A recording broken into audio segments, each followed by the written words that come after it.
একটা চিঠি বদলে দিল জীবন। আজ থেকে প্রায় 10 বছর আগের কথা।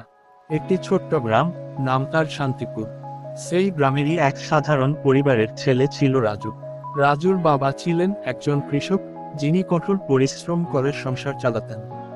ছোটবেলা থেকেই রাজু তার বাবার সাথে খেতে কাজ করত। সূর্যের প্রথম আলো ফোটার আগে তার দিন শুরু হতো, আর শেষ হতো রাত নামে। পড়াশোনা করার সুযোগ তার খুব কমই ছিল, কিন্তু তার চোখে ছিল এক ভিন্ন স্বপ্ন, শহরের মতো বড় কিছু করার।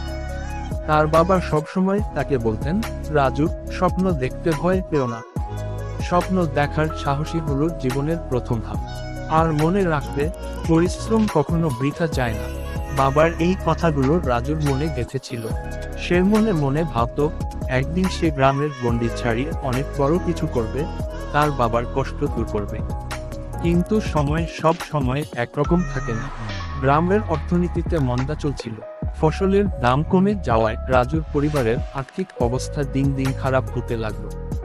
রাজু অনেক চেষ্টা করেও কোনো কাজ পাচ্ছিল না। সে শহরে গিয়েও কয়েক মাস চেষ্টা করেছিল, কিন্তু বারবার ব্যর্থ হয়ে ফিরে আসে। হতাশা তাকে গ্রাস করে। সে ভাবতে লাগলো, তার জীবনে কোনো কিছুই হয়তো ঠিক হবে না।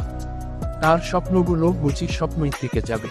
ঠিক এমন সময়ে রাজুর বাবা হঠাৎ গুরুতর অসুস্থ হয়ে পড়লেন। তার চিকিৎসার জন্য অনেক টাকার প্রয়োজন ছিল। রাজু তার শেষ সম্বলটুকুও বিক্রি করে দিল, কিন্তু তাতেও চিকিৎসার পুরো খরচ মেটানো সম্ভব হলো না। সে পুরোপুরি ভেঙে পড়ল। এক বিকেলে, যখন সে বাবার পাশে বসে আছে, বাবা তার দুর্বল হাত দিয়ে একটা পুরনো খাম তার হাতে তুলে দিলেন। খামটা অনেক পুরনো, হলদে হয়ে গেছে। বাবা বললেন, এটা আমার বাবা আমাকে দিয়েছিলেন। আমি সব সময় এটাকে আমার কাছে রেখেছি। আজ তুমি এটা নাও, এর ভেতরে তোমার জন্য কিছু আছে। রাজু কাঁপতে কাঁপতে খামটা খুলল।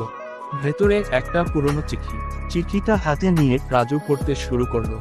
আমার প্রিয় ছেলে, যখন তুমি এই চিঠিটা পড়বে, তখন হয়তো আমি তোমার পাশে থাকবো না, কিন্তু আমার মন সবসময় তোমার সাথে আছে। আমি জানি, জীবন সবসময় সহজ নয়।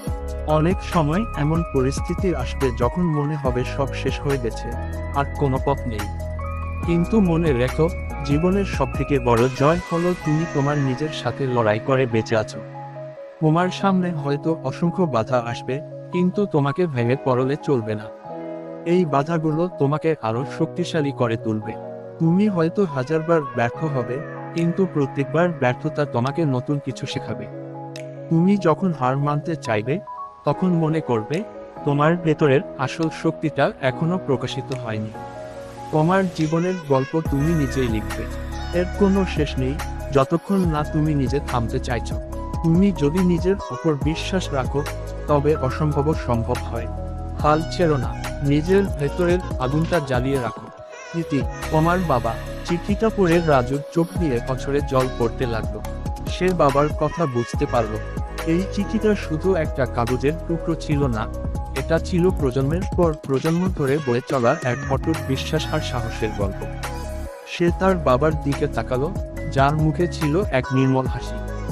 রাজু বুঝতে পারল, তার বাবা তাকে শুধু একটি চিঠি দেননি, দিয়েছেন তার জীবনের সবচেয়ে বড় শিক্ষা। সেই মুহূর্ত থেকে রাজু বদলে গেল। তার ভেতরের হতাশা এক নিমিষেই উবে গেল। তার মনে নতুন করে আশার আলো জ্বলে উঠল। সে সিদ্ধান্ত নিল, সে আর হার মানবে না। বাবার স্বপ্নকে সে নিজের স্বপ্ন বানিয়ে নিল। রাজু তার গ্রামে ফিরে এলো। সে শুধু নিজের জমিতে কাজ করা শুরু করলো না, আধুনিক প্রযুক্তির ব্যবহার সম্পর্কেও জানতে লাগলো। সে বুঝতে পারল, একা কাজ করে সফলতা পাওয়া কঠিন। তাই সে গ্রামের অন্য কৃষকদের সাথে কথা বলল। সে তাদের বোঝালো যে, সবাই মিলে একসাথে কাজ করলে তাদের শক্তি বহুগুণ বেড়ে যাবে। শুরুতে অনেকেই তার কথা বিশ্বাস করেনি, কিন্তু রাজুর দৃঢ়তা আর পরিশ্রম দেখে ধীরে ধীরে সবাই তার সাথে যোগ দিল। তারা একটি সমবায় সমিতি গঠন করলো। তারা সবাই মিলে উন্নত বীজ ব্যবহার করলো, নতুন পদ্ধতিতে চাষাবাদ করলো এবং নিজেদের উৎপাদিত ফসল সরাসরি শহরের বাজারে বিক্রি করা শুরু করলো। এর ফলে তাদের আয় অনেক বেড়ে গেল। অল্প কিছুদিনের মধ্যেই শান্তিপুর গ্রামের কৃষকরা অর্থনৈতিকভাবে স্বাবলম্বী হয়ে উঠল। রাজুর বাবার চিকিৎসা সফল হলো এবং তিনি সুস্থ হয়ে উঠলেন। আজ রাজু শান্তিপুর গ্রামের একজন সম্মানিত ব্যক্তি। সে শুধু একজন সফল কৃষক নয়, একজন পথ প্রদর্শক। সে তার গ্রামের অনেক যুবককে অনুপ্রাণিত করে, তাদের স্বপ্ন দেখতে শেখায়। সে সবসময় বলে, একটা চিঠি আমার জীবন বদলে দিয়েছে। সেই চিঠিতে লেখা ছিল, হাল ছেড়ো না। এই কথাটি আমাকে শিখিয়েছে যে আমাদের জীবনের সবচেয়ে বড় শক্তি লুকিয়ে আছে আমাদের নিজেদের ভেতরের বিশ্বাসে।